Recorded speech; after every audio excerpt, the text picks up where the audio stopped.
Hello guys, welcome back to the channel. It's TPM5 here, back again with another NBA video. And in today's video, I'll be previewing the offseason of the Cleveland Cavaliers and just look at their salary cap situation, who they could draft possibly, and any possible trades. Without further ado, let's get started. Now, this Cleveland Cavaliers team is still recovering from the loss of LeBron James back in 2018.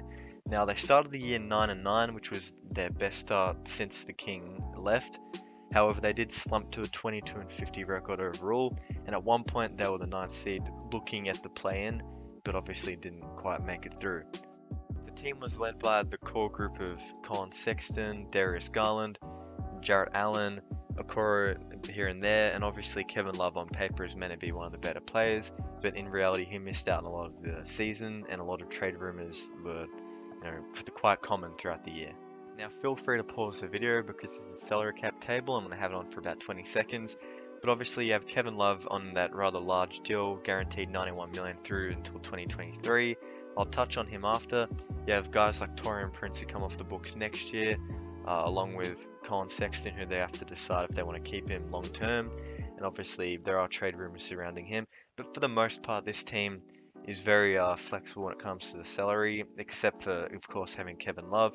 Now I'm just going to touch on Kevin Love. So obviously over the last year and a half, almost ever since they actually signed him to that extension, and they kind of weren't as good as I was expecting to be. Just a quick reminder to subscribe to the channel. I make NBA content 2 to 3 times a week, so that would heavily appreciate it if you subscribed. Kevin Love has been consistently in trade rumors, so the issue I find with this as well, and you guys might find it as well, Cavs fans, you also tell me what it's like.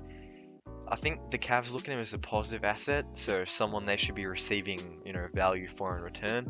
But in reality, to other teams, such as the Clippers, in an example, you'd give them Kennard and Morris, and that would be like fair. But I don't think the Cavs see him as a negative asset, so someone that they should be giving picks and stuff away to get off of.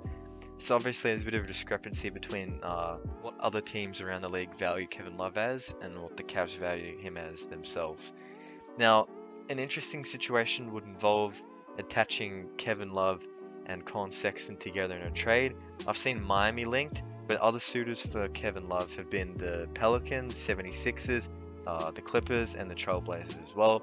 The Lakers are what I would say a dark horse option to get him. But yeah, it's just a hard situation with Kevin Love. Obviously, you have to have the loyalty and stuff because he's been there, he's done stuff for the franchise, but a buyout's unlikely due to the long-term nature of the deal. It's not like Andre Drummond where it was a one-year thing, they just pay him out for the rest of the year like they would have anyway. It's a bit more difficult than that.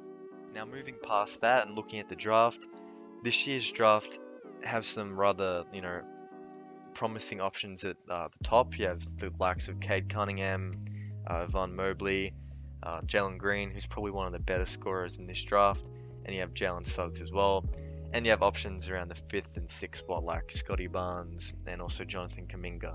But I think that the Cavs, and according to Bleacher Report, Kobe Altman, the GM, has been looking to, quote, definitely trade up for pick number 1. So I think that the intention is there.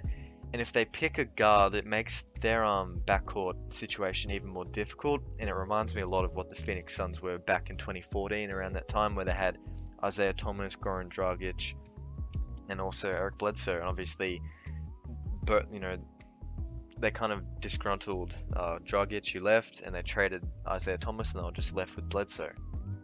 Now, quickly before I make the case for Sexton being traded, you have to remember that they'll still have Kevin Love on the books when he hits restricted free agency, and they're also going to be signing Jarrett Allen to what I have heard a 4-year, $100 million deal. They really like what he does, and I think that he'll be beneficial to them. That's their center for the future. I think that Collin Sexton is someone that has a decent value in the league, but I think that they kind of play him at that point guard spot, and I just don't think he has that true instinct of a point guard. And I think the guys like Jalen Green and Cade Cunningham, who actually fit the shooting guard role, probably have a higher ceiling than Collin Sexton. I think that Darius Garland, who's coming off of a year where he averaged 17 points and 6 assists, is probably more suited to that role. He only averaged, that in less minutes than Collin Sexton as well, and evidently was sharing touches with him. So I think that if you can bring a guy like Cade Cunningham, trade up, Cade Cunningham's a generational talent who's out of Oklahoma, who's averaging 20 points per game, 6 rebounds, and around 4 assists.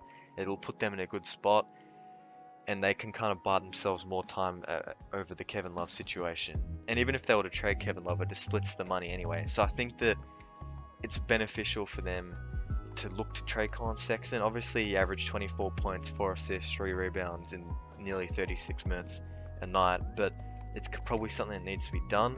But yeah, just touching on the rest of the guys, you have Isaac Okoro, who had a good rookie year, second team all rookie, averaging 10 points per game nearly. But yeah, it'll be interesting to see who they pick. If they do stay where they are in the draft, I think they end up with someone like Evan Mobley, which then obviously compounds the forward squish they have, where they'll have to have Love, Taurean Prince, Osman there. So it will be difficult for them. They're going to have to find a way to get rid of Kevin Love, but that is not looking likely at this point in time. But that's it for the video. I know it's kind of controversial picking between 1 or 2 players, but that's it. Thank you guys for watching. Please don't forget to subscribe, comment with your opinion, and I'll see you in the next video.